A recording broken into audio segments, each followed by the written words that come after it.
We read books to reach different places. We can reach Narnia, Hogwarts School of Wizardry, and even travel back in time. I was lucky enough to experience a place, not just by the books and the brochures I read, but by intercultural experience.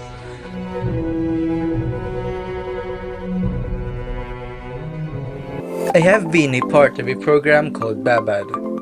It is an immersion program that gives chance to the participants to live with different host families. The goal is to be immersed with your host family's way of life for 7 days. It is a program by the Salesian lay volunteers to help the youth develop their awareness of social realities through experiencing community life in rural settings. The setting was in Bantayan Island. It was pretty far from home. It took us hours of land and sea travel to reach there. We noticed that the island's landscape is like back home.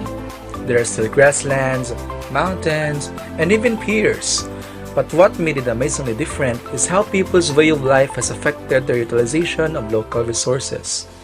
Bantayanons are native fishers and farmers. They used their land and seas for a livelihood. The rich culture was preserved as well.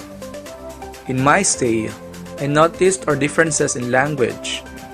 Though they speak Visayan, their language was a mixture of dialects from Leyte, Bohol, and Masbate. The family is very religious. They always pray together before meals, every 3 p.m. and 6 p.m., and even before sleeping. Instead of calling my real name, they call me Langga, which means love in English. And it's heartwarming because I can feel the hospitality they have to visitors. They are courteous to each other and know almost everyone in the community. To be honest, I felt a culture shock and at the same time ashamed, but I got used to it in the long run. But Bantayanons aren't just weak. They are adventurous too. The person assigned to look after me was Maki, my foster brother.